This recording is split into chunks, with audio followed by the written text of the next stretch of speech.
Hey, welcome back to Mr. Mick's Classroom. Today we're going to talk about opportunity cost and trade-offs.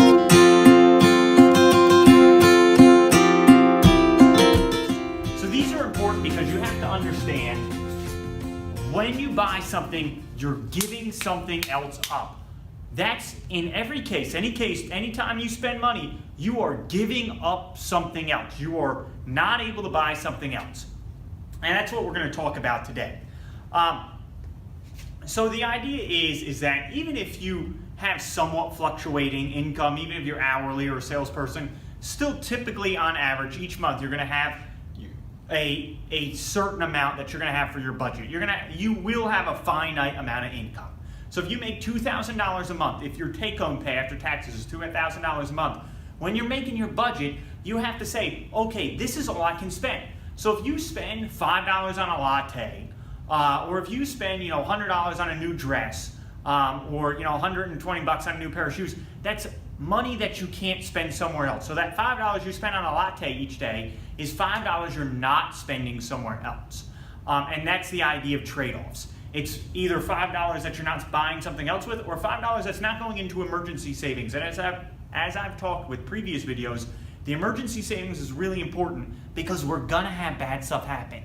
It happens to everybody. There's always going to be that all unexpected emergency situation. You're driving down the road and you hit a pothole, your tire bursts, and you want to make sure you got the money in your savings account so you can pay for it. Or if your radiator bursts in your car and now you got to replace your radiator, you want to make sure you have the money to replace it. Otherwise, you're in a bad situation. And bad things happen. They're going to happen, and they're going to happen at the worst time. That's why you got to make sure you have that emergency savings, but at the same time, in order to have that, you got to understand your trade-offs. Whenever you buy anything, whenever you're spending money, that's less money you'll have in the future. If you spend $10 today, that's 10 fewer dollars you have in the future. One thing I really like to focus on with this is smoking. Smoking, I think, is really dumb. It's a terrible habit. If you're older, if you're in your 50s or 60s, and you got into it when you're a kid not knowing, it makes it real tough. But today, I can't understand why anyone would get into smoking. We all know it's terrible for our bodies, terrible for our lung, throat, mouth, absolutely detrimental to our health, but it's also very bad for our wallet. It's equally as detrimental to our wallet. And here's what I like to say with this. So at the time, it might not seem like you're spending a lot of money. Maybe you're spending $6 a pack. I live in North Carolina, so in this state, $6 a pack. I know up in the Northeast, in New York, for example, it can be as much as $10 a pack. But we'll just take North Carolina dollars because that's where I live. So say you spend $6 a pack and you smoke a pack a day, which is what your average smoker smokes. Then when you multiply that times 30, because there's 30 days in a month, and you're going to end up smoking every day. If you smoke, you'll do it every day. You're addicted.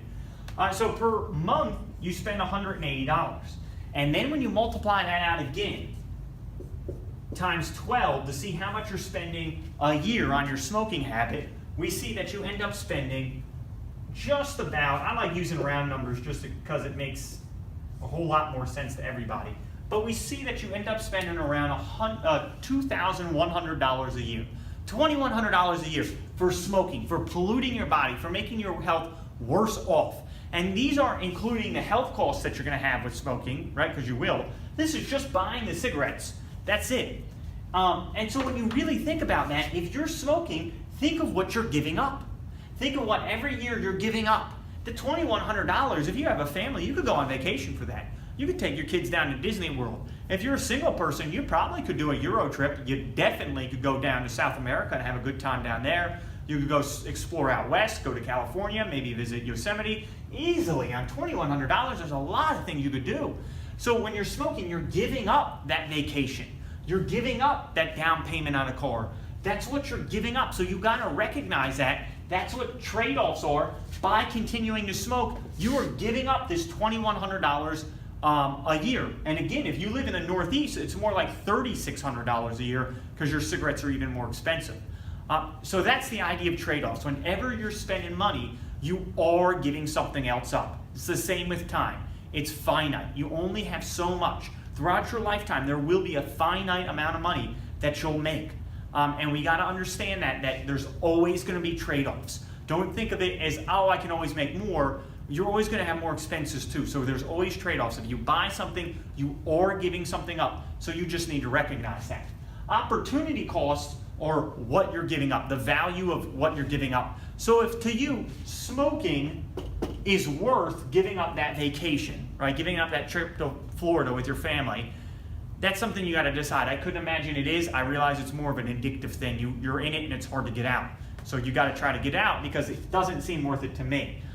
When it comes to something like the latte, I know a lot of people often talk about this. I talk about it myself, buying that $5 cup of coffee or whatever it might be, $3 to $5 cup of coffee. That's something you got to ask yourself because you think $3, if you're buying a $3 cup of coffee every day for a year, you're spending around $1,100, $1,200 a year. Is that worth it to you? I'm not here saying it's not. I'm not here saying you should give up your coffee. I'm not. If it really makes a difference to you, if it makes your day that much better, then it's worth it. I'm just saying you need to recognize that that's what you're giving up. You're giving up, again, $1,100, $1,200. You still could do a trip. That's an easy flight out west. Flights out west from East Coast to West Coast, about $600 round trip. So you're giving up, a trip. You're giving up maybe, a new computer, something like that. So you just got to recognize, is it worth it to you? For me, I like vacations, which is why I talk about travel. I love travel. I've traveled to, 15 or so different countries. And I'm a teacher. I don't make a ton of money. I teach in North Carolina. And people ask me all the time, how can you afford to take these trips? Especially on my income. And the answer is I recognize my trade-offs and opportunity costs. Instead, I don't get the cup of coffee every day. I definitely don't smoke. I don't go out drinking or partying all the time, which for younger people, especially if you're in college, that's where a lot of money's going. You could think $100 a weekend. It's easy to blow $100 a weekend going out partying. And so for some people, they want to do that. And I understand. You got to figure out what works for you. But for me, I'd rather travel. And that's how I afford it. Because you think if you spend $100 a weekend, that's $5,000 a year. And that's a nice trip. You could take a month vacation doing that. Anyway, that's trade-offs and opportunity costs. I just want to make sure that you understand those. Thanks for watching my lecture today. Remember to like, subscribe, and share Mr. Mick's Classroom. Thanks again for coming to Mr. Mick's Classroom. Have a great day.